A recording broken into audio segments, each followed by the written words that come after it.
Hello, everyone. My name is Karl Helms. Wanted to talk to you guys a little bit today about engineers and what they do and their tasks, their duties, and all that. Any of you ever wondered how the structures from the early days were constructed and built? Well, it all started back with the pyramids and Stonehenge. Pyramids in Egypt, Stonehenge is in England. Those structures were developed by engineers in those early days, and so that kind of dates engineering going back almost 5,000 years to this date, currently. So. But they began by their engineering world by just using hand tools and pretty much just brute strength, because they didn't have much technologies and developments and stuff like that. They soon kind of moved on and developed pulleys, wheels, levers, things that helped assist them without killing themselves or creating injuries and stuff like that. And then they came all the way to the modern day tools, which are calculators, rulers, calipers, multimeters, just anything that's used to, and even all types of machinery that make our lives a lot easier. So engineers are used all around the world for many reasons. If you can think of a process with a resolution, most likely it was developed by an engineer. It was tested and conducted, experiments and find the faults and eliminated those so that we can do things as simple and as easy as possible. I first learned about engineering when I was an adolescent. When my grandfather, I was very curious and always asked him, why does this work? How does this work? And he gave me the best answer, and I'll never forget it. It was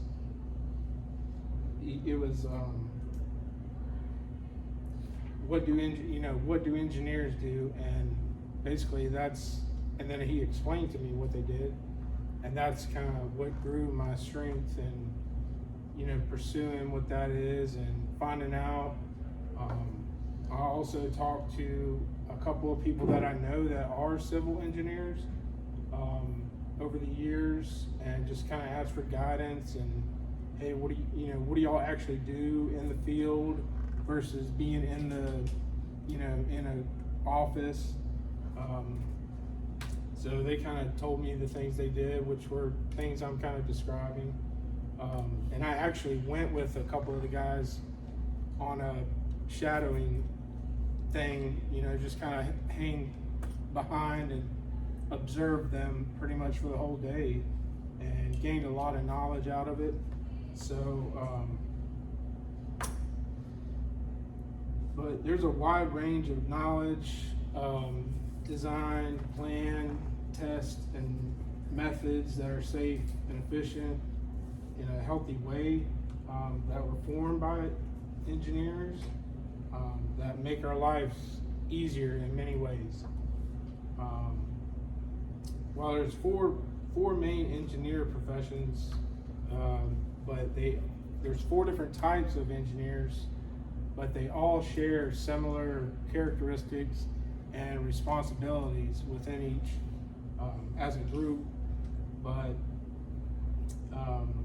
they pretty much apply principles of science, chemistry, physics, and math and problem solving.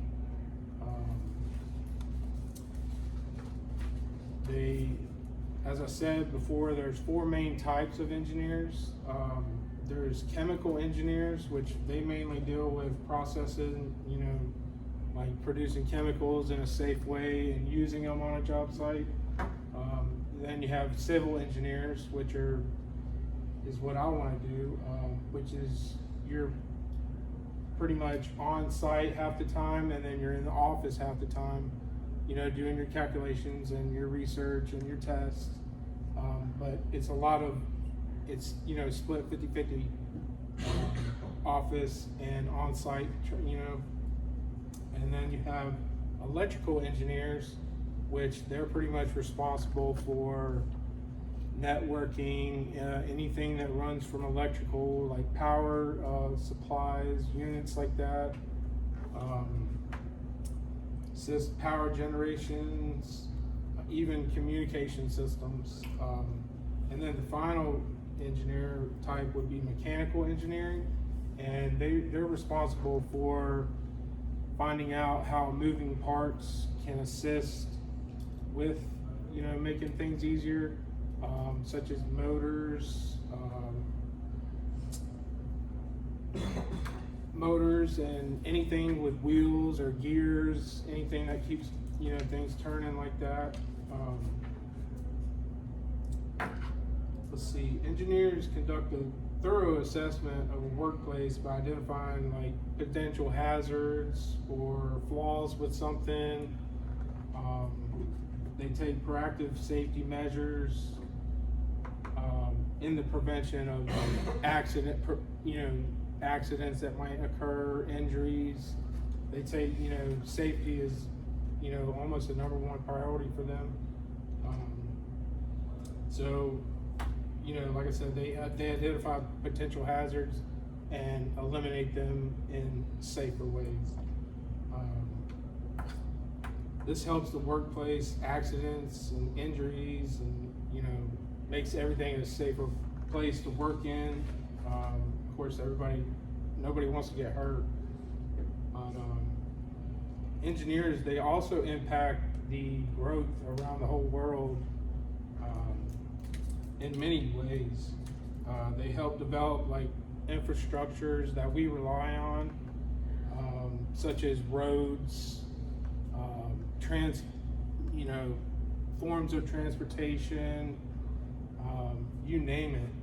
Anything that you use, I guarantee you it's been engineered and tested, and it is in its best and final form what you see today. So we could take they're also responsible for the digital infrastructure, like I said, communications, telephones, radios, stuff like that.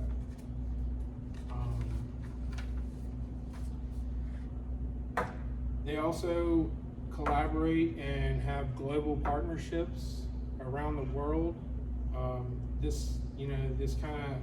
They exchange knowledge, their expertise, their suggestions from one another, their advances, their innovations. All those things are shared within each other and kind of around the world, just to make it a better place and make things easy. They also contribute to jobs created by forming positions for technicians, construction workers, the support staff, scheduling, and they reduce unemployment by providing these jobs. So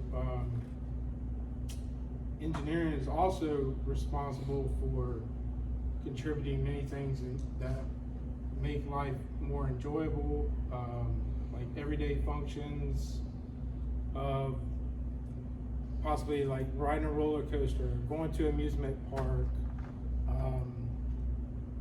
to even swimming in a pool that's like an in-ground pool. Most of those things were designed by engineers and are in its best form. Let's see, we compare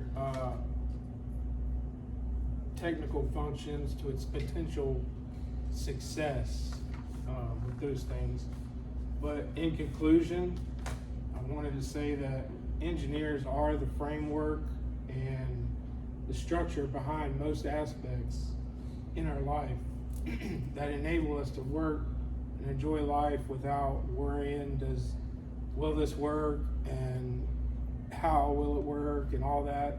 The hard work's been done for us.